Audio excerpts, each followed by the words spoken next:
Hey, what's up, you wrestling fanatics? You're listening to the True Wrestling Podcast, episode 29. Thanks for tuning in. Today, I'm going to give you my quick take on Kyle Snyder moving from Ohio to Pennsylvania. I'd like to thank my sponsor, Adidas Wrestling. They rock. If you want, you can follow me on Twitter at TrueWrestler1 or visit true-wrestling.com. In what may be the biggest move in recent memory by a wrestler, Kyle Snyder announced that he will be going to the Nittany Lion Wrestling Club. I know Nick Suriano transferring to Rutgers a few years ago, was, pretty notable. But Penn State and Rutgers aren't necessarily wrestling rivals. Ohio and Pennsylvania surely are, and they compete for the most national champions and All-Americans, and are the two primary recruiters in the biggest hotbed of wrestling in country, maybe outside of Dagestan. So it's a pretty big move. And when Mako did this 15 years ago, there was no social media, there was no Flow Wrestling.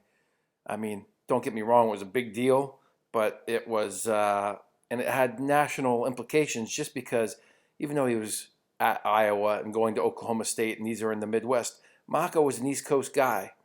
But with the social media, Flow Wrestling, this is going to be a bigger story. What is Snyder really leaving for? I mean, I think it goes back to coaching and training partners, and it hasn't really been mentioned, but I really think that the departure of Lou Rosselli for Oklahoma 3 years ago, was a big deal to the Ohio Regional Training Center, and I just don't think he has been replaced. And not that he was competing at a high level with the athletes, but I think his training methods and his entire process was more sophisticated than a lot of people give him credit for. And I'm not sure Tervel Delegnev has grown into the role.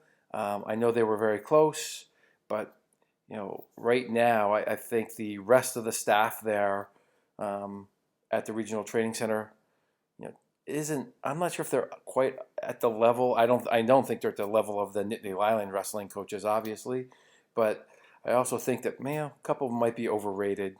The other thing that is obvious to me, and I find it hard that someone like Mike Mal or someone else who really looks at wrestling closely hasn't talked about, is the loss of athleticism that Kyle Snyder has had over the last couple years.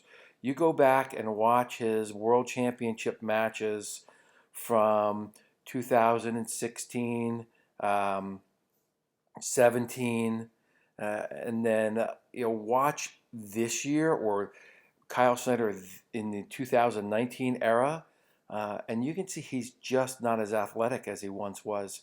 He's not flexible. It doesn't appear dynamic.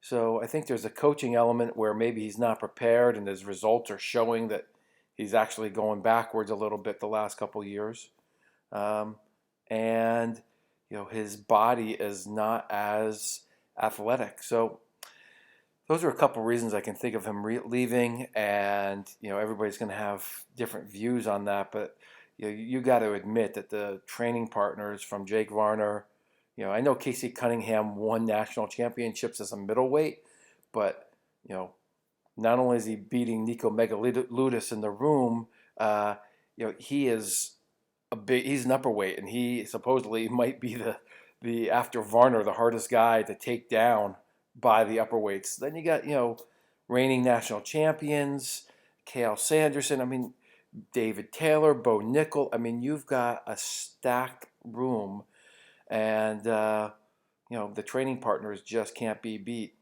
And I think that the off mat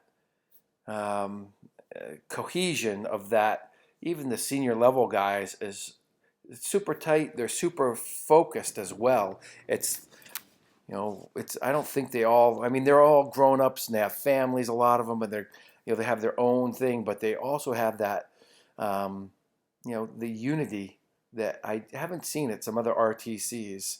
So, it's going to be a big move for Snyder. I mean, as a fan, I'm just hoping that this gives us his best version for this Olympic training cycle, that we can, see Kyle Snyder go out there. I thought he was going to be one of the best American wrestlers of all time. I mean, he's already in the top five um, for freestyle wrestling, and having beaten Sudalayev a couple years ago, I thought he'd be an international all-time great. And if he can go back there at the Olympics and take gold, who knows where Sudalayev will be. But if they face each other, and I think that would square the all-time series at 2-2, he still has a chance to, be an all-time great, not just an American all-time great, a world all-time great. And I think the coaching and the training in Happy Valley are gonna, as a fan, give me the strongest Team USA possible. Um, you know, 6 weight classes is gonna squeeze our team down, and once we get past guys who are really stuck without a true weight class, I still think when the team is skinny down to 6 weight classes, which is absurd, and UWW, you corrupt organization, you make me sick. I still think we're going to have one of the best Olympic teams that we can possibly have this cycle. So that's it.